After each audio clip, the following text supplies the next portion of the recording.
नमस्कार दर्शक बंधु जय जगन्नाथ। आज हूँ मे 28 तारिख बुधवार। आसतु नजर पकईबा आज दिन 20टी प्रमुख खबर गुड़िक उपरे। पंचायतराज मंत्री रवि नारायण मंगलवार एक बड़ सूचना देइछन्ति। सबु योजनारू बाद पड़िथिले अंत्योदय योजनार घर मिलिबो बोली मंत्री कहिछन्ति। से कहिछन्ति प्रथम पर्याय रे प्राय 60,000 घर दिया जाइछि। एबे तालिका प्रस्तुत चलिछि 2 मास भितरे प्रक्रिया सरिबो। मौसुमी परे द्वितीय पर्याय घर बंटन हेबो। राज्य रे अंत्योदय गृह योजना रे समाजर दुर्बल वर्गर सबु लोकंकु पक्का घर जोगाई दियाजिबो। प्रचलित गृह निर्माण योजना रे प्रकृत घर नथिबा योग्य परिवार को एही योजना रे पक्का घर दियाजिबो। 25 वर्ग मीटर परिधिर पक्का घर निर्माण पाई 1,20,000 टंका आर्थिक सहायता सरकार देबे। पश्चिम केंद्रीय बंगोपसागर रे लघुचाप सृष्टि होईछि। एहारी प्रभाव रे आसंता 31 तारिख पर्यंत प्रबलरू अति प्रबल वर्षा हेबो। एनेई भुवनेश्वर आंचलिक पाणीपाग केंद्र पक्षरु सूचना जारी करा जाईछि। मास शेष जाय वर्षा आसंता 31 पर्यंत राज्य रे प्रबलरू अति प्रबल वर्षा संभावना रहिछि। घड़घड़ी सह दलका दलका पवन बहिबा नहीं पूर्वानुमान करा जायछि। राज्यवासी को सतर्क रहिबाको परामर्श दिया जायछि। परवर्ती खबर आगको आसुछि। बड़ वर्षा जिल्लापाल माननकु चिठी लिखिले स्वतंत्र रिलीफ कमिशनर। राज्य रे वर्षा सतर्कता नै सबु जिल्लापालनकु चिठी लिखिले एसआरसी देवरंजन कुमार सिंह। संभाव्य वर्षा पई प्रस्तुत एवं सतर्क रहिबाको एसआरसी निर्देश दैछन्ति। बंगोपसागर रे सृष्टि हेबाकु थिबा लघुचाप नै सतर्क कराइछन्ति। वज्रपात घटना एड़ाइबाकू लोकंकु सचेतन करिबाकू कहिसंती एसआरसी। क्षयक्षति बाबदरे तुरंत रिपोर्ट देबाकू मध्य निर्देश दैछन्ति। सेपटे मत्स्यजीवी माननकु समुद्र भितरकू जिबाकू मध्य बारण करा जायछि। मत्स्यजीवींक पई नियम कड़ाकड़ी करिबाकू चिठी रे उल्लेख रहिछि। आगकू वर्षा हेबार थिबारु 29 तारिख सुद्धा ओडिसा रे मौसुमी पहुंचिबो बोली पाणीपाग विभाग आकलन करिछि। परवर्ती खबर महाप्रभु श्री जगन्नाथଙ୍କ विश्व प्रसिद्ध पुरी रथयात्रा रे प्रधानमंत्री नरेंद्र मोदी जोग देवार संभावना रही। दिल्ली गस्त समय मुख्यमंत्री मोहन चरण माझी एथिपाई मोदी को भेटी निमंत्रण करिसेंती। केंद्र स्वराष्ट्र मंत्री अमित शाह समेत एनडीए शासित राज्यर मुख्यमंत्री को मध्य श्री माझी निमंत्रण करिसेंती। नीति आयोग बैठक में जोग देवाको मुख्यमंत्री श्री माझी दिल्ली जाइथिले। आगामी जून 27 रे हेबाको थिबा महाप्रभु श्री जगन्नाथଙ୍କ रथयात्रा रे जोग देवाको एही अवसर रे श्री माझी प्रधानमंत्री समेत केंद्र गृहमंत्री एवं बैठक में जोग देइथिबा मुख्यमंत्री को निमंत्रण करिसेंती बोली उपमुख्यमंत्री प्रभाती परिडा कहिसेंती। आगामी जून 27 रे हेबाकु थिबा महाप्रभु श्री जगन्नाथଙ୍କ रथयात्रा रे जोग देबाकु एही अवसर रे श्री माझी प्रधानमंत्री समेत केंद्र गृहमंत्री एवं बैठक में जोग देइथिबा मुख्यमंत्री को निमंत्रण करिसेंती बोली उपमुख्यमंत्री प्रभाती परिडा कहिसेंती। देश में कोविड स्थिति की नहीं आज बसिबो गुरुत्वपूर्ण बैठक। केंद्र स्वास्थ्य सचिवों अध्यक्षतार बसिबो बैठक। वीडियो कॉन्फ्रेंसिंग रे सबु राज्यर अधिकारी माने सामिल हेबे। देश में व्यापुथिबा 2टी वेरिएंट रे केवल थंडा काश लक्षण देखा जाउछि। राज्य रे चिन्हट होइथिबा जणे आक्रांतक स्वास्थ्य अवस्था भल रहिछि। देशर स्थिति को देखि राज्य स्वास्थ्य विभाग संपूर्ण प्रस्तुत थिबा कहिसंती जनस्वास्थ्य निर्देशक।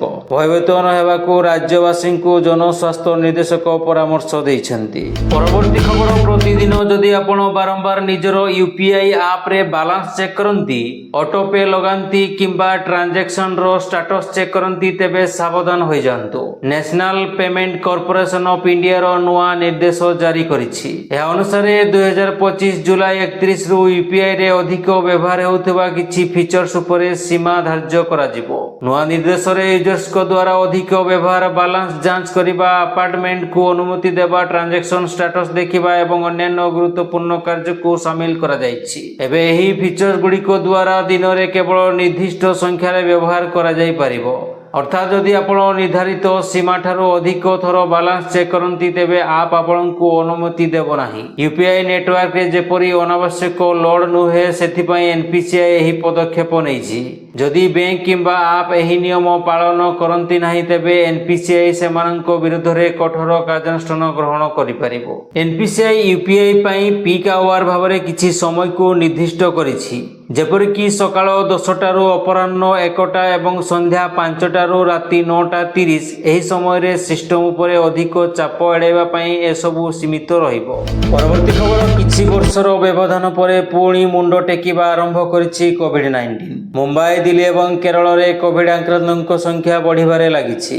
ଏହାରି ମଧ୍ୟରେ ଦେଶରେ କୋଭିଡ ଆକ୍ରାନ୍ତଙ୍କ ସଂଖ୍ୟା 1047 ଛୁଇଁଛି। ଏବେ ସୁଦ୍ଧା ଦେଶରେ 11 ଜଣଙ୍କର ମୃତ୍ୟୁ ହୋଇସାରିଲାଣି। କେବଳ ମହାରାଷ୍ଟ୍ରରୁ 5 ଜଣଙ୍କର ମୃତ୍ୟୁ ହୋଇସାରିଲାଣି। ଏହାକୁ ନେଇ ସ୍ୱାସ୍ଥ୍ୟ ଓ ପରିବାର କଲ୍ୟାଣ ମନ୍ତ୍ରାଳୟ ସୂଚନା ଦେଇଛନ୍ତି। କୋଭିଡକୁ ନେଇ ଏଯାଏଁ କୌଣସି ଆଡଭାଇଜରି ଜାରି କରିନାହାନ୍ତି କେନ୍ଦ୍ର ସରକାର। ଦିଲ୍ଲୀ, ମହାରାଷ୍ଟ୍ର, କେରଳ, କର୍ଣ୍ଣାଟକ, ତାମିଲନାଡୁ ଏବଂ ଆନ୍ଧ୍ରପ୍ରଦେଶ ଭଳି ରାଜ୍ୟରେ କୋଭିଡ-19 ମାମଲା ହଠାତ୍ ବୃଦ୍ଧି ପାଇଛି। ଏହି ସମସ୍ତ ରାଜ୍ୟରେ ଡାକ୍ତରଖାନାଗୁଡ଼ିକୁ ପ୍ରସ୍ତୁତ ରଖାଯାଇଛି। ଭାରତରେ କୋଭିଡ-19 ଦୁଇଟି ନୂତନ ଭେରିଏଣ୍ଟ NB.1.8.1 ଏବଂ LF7 ଚିହ୍ନଟ ହୋଇଛି।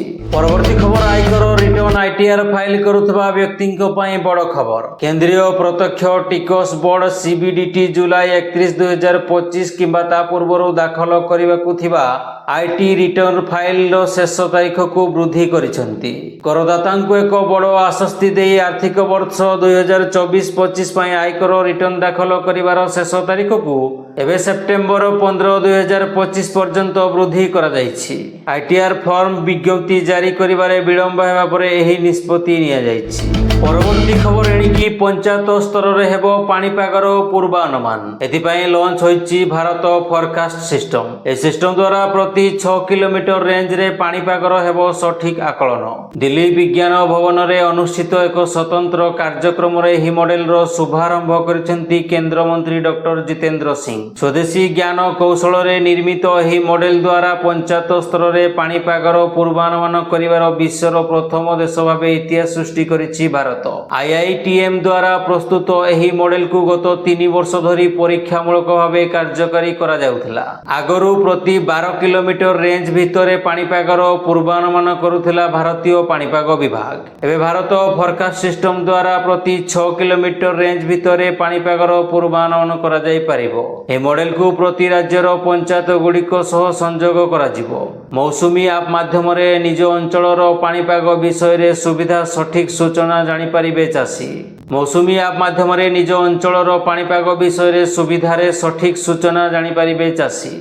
ପରବର୍ତ୍ତୀ ଖବର, ଆଚାର୍ଯ୍ୟ ବିହାରରେ ଥିବା ଓଡ଼ିଶା କମ୍ପ୍ୟୁଟର ପ୍ରୟୋଗ କେନ୍ଦ୍ରର ପୁରୁଣା କୋଠାକୁ ଭାଙ୍ଗି ସେଠାରେ ଏକ ଅତ୍ୟାଧୁନିକ ଟେକ୍ନୋଲୋଜି ବିଜନେସ୍ ଟାୱାର ନିର୍ମାଣ କରିବାକୁ ରାଜ୍ୟ ସରକାର ଯୋଜନା କରିଛନ୍ତି। ଏଥିପାଇଁ କେନ୍ଦ୍ର ସରକାର ଏବଂ ରାଜ୍ୟ ସରକାରଙ୍କ ଉଦ୍ୟୋଗ ଗୁଡ଼ିକଠାରୁ ଏକ୍ସପ୍ରେସନ ଅଫ୍ ଇଣ୍ଟରେଷ୍ଟ ଆହ୍ୱାନ କରାଯାଇଛି। ସେହି ସଂସ୍ଥା ଦ୍ୱାରା ଟାୱାର ନିର୍ମାଣ କରିବ ବୋଲି ଜଣାପଡ଼ିଛି। ସୂଚନା ଅନୁସାରେ ନୂଆ ଟେକ୍ନୋଲୋଜି ବିଜନେସ୍ ଟାୱାର ନିର୍ମାଣ କରିବାରେ ପ୍ରାୟ 200 କୋଟି ଟଙ୍କା ନିବେଶ କରାଯିବ। ପ୍ରସ୍ତୁତି ଦୁନିଆରେ ପରିଚାଳିତ ହେଉଥିବା କମ୍ପାନୀଗୁଡ଼ିକର ଆବଶ୍ୟକତାକୁ ଦୃଷ୍ଟିରେ ରଖି ନୂଆ କୋଠା ନିର୍ମାଣ କରାଯିବ। 3 ଲକ୍ଷ ବର୍ଗ ଫୁଟ ସ୍ଥାନରେ ଏହି କୋଠା ନିର୍ମାଣ କରିବାର ଯୋଜନା ରହିଛି। ଏହି କୋଠାକୁ ଉଭୟ ଅକାକ ଏବଂ IT କମ୍ପାନୀଗୁଡ଼ିକ ବ୍ୟବହାର କରିବା ଲାଗି ଉପଲବ୍ଧ କରାଯିବ। ପରବର୍ତ୍ତୀ ଖବର, ଆଜି ଆସିବ ବହୁ ଚର୍ଚ୍ଚିତ ପାଟଣାଗଡ଼ ପାର୍ସଲ ବୋମା ବିସ୍ଫୋରଣ ମାମଲାର ରାୟ। ମାମଲାର ସମସ୍ତ ସାକ୍ଷ୍ୟ ପ୍ରମାଣକୁ ଆଧାର କରି ପାଟଣାଗଡ଼ ADJ କୋର୍ଟ ରାୟ ଶୁଣାଇବେ। ତେବେ ଏହାରି ଭିତରେ ଅଭିଯୁକ୍ତଙ୍କୁ ପୁଞ୍ଜିଲାଲ ମେହେରଙ୍କୁ କ'ଣ ଦଣ୍ଡ ମିଳିବ ତାର ଉପରେ ସମସ୍ତଙ୍କର ନଜର ରହିଛି। ତେବେ ବିସ୍ଫୋରଣରେ ପ୍ରାଣ ହରାଇଥିବା ସୋମଶେଖରଙ୍କ ପରିବାର ଏବେ ନ୍ୟାୟ ଅପେକ୍ଷାରେ। ତେଣୁ କୋର୍ଟ ତାଙ୍କ ପୁଅ ଏବଂ ପରିବାର ପ୍ରତି ନ୍ୟାୟ ପ୍ରଦାନ କରିବା ନେଇ ଆଶାବାଦୀ ଅଛନ୍ତି ସୋମଶେଖରଙ୍କ ବାପା ଏବଂ ମା। ଏହାସହ ଅଭିଯୁକ୍ତ ପୁଞ୍ଜିଲାଲଙ୍କୁ ଫାଶୀ ଦେବାକୁ ସେ ଦାବି କରିଛନ୍ତି। ସେପଟେ ରାୟ ଆସିବା ପୂର୍ବରୁ ଅଭିଯୁକ୍ତ ପୁଞ୍ଜିଲାଲର ଓକିଲ ବଡ଼ ବୟାନ ଦେଇଛନ୍ତି। କହିଛନ୍ତି ମାମଲାର କୌଣସି ପ୍ରତ୍ୟକ୍ଷଦର୍ଶୀ ନାହାନ୍ତି।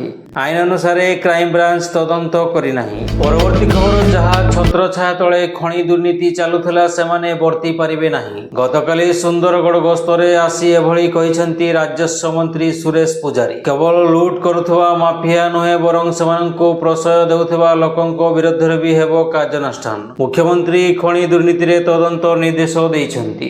SIT ଏହାର ତଦନ୍ତ କରୁଛି। ଆବଶ୍ୟକ ପଡ଼ିଲେ SITକୁ ଆହୁରି ମଜବୁତ କରାଯିବ ବୋଲି ମନ୍ତ୍ରୀ କହିଛନ୍ତି। ପରବର୍ତ୍ତୀ ଖବର, ରାଷ୍ଟ୍ରପତି ଦ୍ରୌପଦୀ ମୁର୍ମୁ ଗତକାଲି ରାଷ୍ଟ୍ରପତି ଭବନରେ ଦ୍ୱିତୀୟ ନାଗରିକ ଅନୁସନ୍ଧାନ ସମାରୋହରେ ପଦ୍ମ ପୁରସ୍କାର ପ୍ରଦାନ କରିଛନ୍ତି। ଦେଶର ସର୍ବୋଚ୍ଚ ନାଗରିକ ପୁରସ୍କାର ମଧ୍ୟରୁ ଅନ୍ୟତମ ପଦ୍ମ ପୁରସ୍କାର। 3ଟି ବର୍ଗରେ ପଦ୍ମ ବିଭୂଷଣ, ପଦ୍ମ ଭୂଷଣ ଏବଂ ପଦ୍ମଶ୍ରୀ ପ୍ରଦାନ କରାଯାଏ।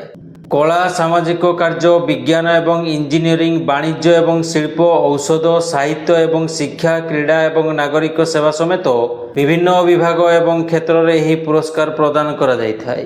চলিত বর্ষ সরকার 139টি পদ্ম পুরস্কার ঘোষণা କରିଛନ୍ତି, ଯେଉଁଥିରେ 7ଟି পদ্ম বিভূষণ, 19টি পদ্মভূষণ এবং 133টি পদ্মশ্রী পুরস্কার রয়েছে। প্রথম সমাରୋହରେ ରାଷ୍ଟ୍ରପତି 2025 ବର୍ଷ ପାଇଁ 71 ଜଣ ବରିଷ୍ଠ ବ୍ୟକ୍ତିଙ୍କୁ ପଦ୍ମ ପୁରସ୍କାର ପ୍ରଦାନ କରିଥିଲେ। ଦ୍ୱିତୀୟ ସମାରୋହରେ ମୋଟ 68 ଜଣ ବିଶିଷ୍ଟ ବ୍ୟକ୍ତିଙ୍କୁ ପଦ୍ମ ପୁରସ୍କାରରେ ସମ୍ମାନିତ କରାଯାଇଛି। ପରବର୍ତ୍ତୀ ଖବର, ଭାରତର ସ୍ୱଦେଶୀ ରୂପେ ବିକଶିତ advance medium compact aircraft AMCA ଯୋଜନାକୁ ପ୍ରତିରକ୍ଷା ମନ୍ତ୍ରୀ ରାଜନାଥ ସିଂ ମଞ୍ଜୁରୀ ଦେଇଛନ୍ତି। ଏରୋନଟିକାଲ ଡେଭଲପମେଣ୍ଟ ଏଜେନ୍ସି ଏଥିପାଇଁ ଘରୋଇ କମ୍ପାନୀମାନଙ୍କ ସହ ମିଶି ମିଳିତ ଭାବରେ ଏହାକୁ ବିକଶିତ କରିବ। ସରକାରଙ୍କ ମଞ୍ଜୁରୀ ଆମକା ପ୍ରୋଟୋଟାଇପ୍ସ ବିକଶିତ କରିବା ଦିଗରେ ପ୍ରଥମ ପଦକ୍ଷେପ ଅଟେ। ପ୍ରତିରକ୍ଷା ମନ୍ତ୍ରାଳୟର ବୟାନରେ କୁହାଯାଇଛି ଯେ ଏଭଳି ପ୍ରୋଗ୍ରାମରେ ଘରୋଇ ଏବଂ ସରକାରୀ ଉଭୟ ସେକ୍ଟରକୁ ପ୍ରତିଯୋଗିତା ଆଧାରରେ ସମାନ ସୁଯୋଗ ପ୍ରଦାନ କରାଯିବ। ଏହି ପ୍ରୋଗ୍ରାମ ପାଇଁ ପ୍ରାଇଭେଟ ଏବଂ ପବ୍ଲିକ ଉଭୟ ସେକ୍ଟର କମ୍ପାନୀ ସ୍ୱତନ୍ତ୍ର ଭାବେ କିମ୍ବା ଜଏଣ୍ଟ ଭେଞ୍ଚରରେ ଭାବେ ବିଡ୍ ଦାଖଲ କରିପାରିବେ। ଦର୍ଶକ ବନ୍ଧୁ, ଚ୍ୟାନେଲଟିକୁ ଯଦି ଏବେ ଯାଏ ସବସ୍କ୍ରାଇବ୍ କରିନାହାନ୍ତି ତେବେ ସବସ୍କ୍ରାଇବ୍ କରି ପାଖରେ ଥିବା ଅଲ୍ ବେଲ୍ ନୋଟିଫିକେସନ୍ ଆଇକନ୍ଟିକୁ ଦବାଇ ଦିଅନ୍ତୁ, ଯାହାଫଳରେ ପ୍ରତ୍ୟେକ ଦିନ ସର୍ବପ୍ରଥମେ ଆପଣ ତାଜା ଖବରଗୁଡ଼ିକୁ ଜାଣିପାରିବେ। ଏବଂ ଭିଡ଼ିଓଟି ଆପଣ କେଉଁ ଜିଲ୍ଲାରୁ ଦେଖୁଛନ୍ତି କମେଣ୍ଟ ମାଧ୍ୟମରେ ଜଣାନ୍ତୁ।